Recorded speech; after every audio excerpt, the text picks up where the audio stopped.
साल 1955 में flight number 914 New York से रात के 10 बजे मियामी की तरफ रवाना हुई। कुछ सफ़र तय का कंट्रोल रूम से पायलट का राब्ता रात के 12 बजे तक कायम रहा। पायलट ने इन सब को शब बखैर भी कहा, लेकिन इसके बाद सिलसिला मुनक़ते हो गया और बावजूद मुसलसल कोशिश के दोबारा बहाल न हो सका। दरहकीकत जहाज़ गायब हो चुका था, ऐसे जैसे कि फ़िज़ा में तहलील हो गया हो। अगली सुबह तैयारे फ़्लाइट की गुमशुदगी की वजह जानने निकल खड़े हुए, लेकिन कोई कामयाबी न हो सकी। कुछ अरसा तलाश जारी रही, फिर सब खामोश होकर बैठ गए। वक्त गुजरता गया। ठीक 37 साल बाद फ़्लाइट 914 कर अक्सविंसविलिया के एयरपोर्ट पर नमूदार हुई। पायलट और मुसाफिर सब सलामत थे। तुम आओगे नहीं? मैंने अपने मलमल के दोपट्टे को उंगलियों में मरोड़ती हुए पूछा। लगता तो नहीं है कि आओगे, हर मर्तबा टाल देते हो। ज़रूर आऊँगा, तुम्हारे हमाद भाई मेरे भी भाई हैं, उनकी शादी पर ज़रूर आऊँगा, मेरा यकीन करो, अली ने दिलासा दिया। रूसा डियर में भी यहाँ इतना ही उदास हूँ जितनी कि तुम वहाँ में जाएगा। इसकी बात सुनकर मुझे रोना आ गया। मैं हिचकियाँ लेकर रोने लगी। अरे तुम रो रही हो? तुम्हें मालूम तो है मैं कारोबार के लिए यहाँ आया हुआ हूँ, वरना मुझे कोई शौक नहीं अपनों से दूर रहने का। वो बोला, अली तुम्हें फ़र्क नहीं पड़ता, लेकिन मैं और समी बहुत आदास है, हमें अपने पास बुला लो, अगर खुद नहीं आ सकते तो। मैं रोते हुए बोली, अभी नहीं, मैं खुद जाएगा वापस। उसने ये कहकर कॉल काट दी। हेलो हेलो मैं कहती रही, लेकिन दूसरी तरफ से जवाब नदारद। आ अल्लाह, मेरी मदद कर।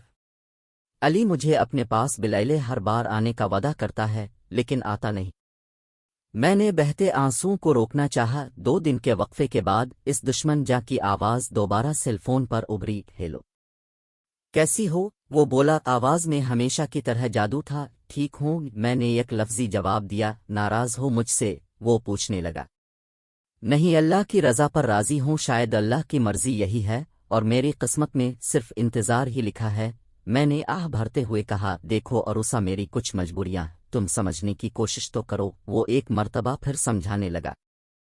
लेकिन तुमने कहा था कि तुम हमाद भाई की शादी पर ज़रूर आओगे, किया इस मर्तबा भी ऐसा मुमकिन नहीं? मैं एक बार फिर रो देने को थी। अजब बेबस की हालत थी ये भी। नहीं, मैं अगले महीने हमाद भाई की शादी से 1 हफ्ता कब्ल इंशा अल्लाह तुम्हारे पास हूँगा। उसने तो जैसे मेरे सर पर धमाका ही कर दिया था। मैं इस जवाब के लिए हरगज़ तैयार नहीं थी। क्या? मैं उछल पड़ी। क्या तुम सच कह रहे हो? तुम आ रहे हो वापस?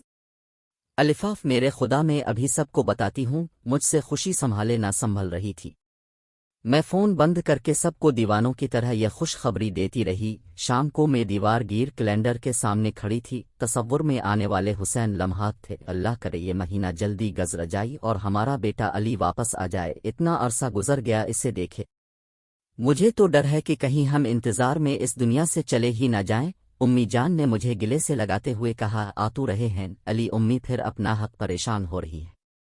मेरी और अली की शादी 2 साल पहले हुई थी। 1 साल बाद समी पैदा हुआ। कारोबार के सिलसिले में अली को न्यूयॉर्क जाना था, सिर्फ 3 माह के लिए, लेकिन अब 5 माह होने वाले थे। मैं दिन गिन गिन कर उसका इंतज़ार कर रही थी, जो ख़त्म होने का नाम ही नहीं ले रहा था। आखिर मेरा इंतज़ार ख़त्म हुआ और वो दिन आ गया। आज अली को हम सब लेने एयरपोर्ट रवाना हुए। कल रात रवाना होने से पहले इसने मुझसे बात की थी। वो बहुत खुश था मेरी तरह। जब हम एयरपोर्ट पर पहुंचे तो अजीब और गरीब खबर सुनने को मिली कि फ़्लाइट 914 जिसमें अली आ रहा था वो रास्ते में कहीं गायब हो गई है। मेरे पैरों तले से जैसे ज़मीन निकल गई। ये कैसे हो सकता है? मैं बेहोश होने लगी। उम्मी जान ने मुझे संभाला। फिर दिन और रात मामूल के मुताबिक गुजरने लगे। सूरज रोज़ सुबह एक नई उम्मीद साथ लाता और शाम को दिल पर आदास की एक नई चोट लगाकर गुरूब हो जाता। मैं अली का इंतज़ार करते करते बूढ़ी हो गई हूँ और समी जवान। यकीन जानिए, पूरे 37 साल बाद आज अली मेरे सामने मौजूद थे। मेरी नम आंखें इसे हैरत और खुशी के मिले जले जज्बात के साथ देख रही थीं। तुम कहाँ रह गए थे अली?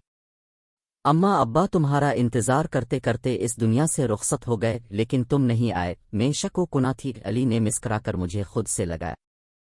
अब आ गया हूँ, हमेशा तुम्हारे साथ रहूँगा। चलो अब चलकर आराम कर लो, कब से जाग रही हो? ज़ोहरा उम्मी कब से सो रही हैं, जाओ उठाओ उन्हें। समी तीसरी बार माँ के कमरे में झांक कर आया था और अब परेशान होकर बीवी से उन्हें उठाने को कह रहा था।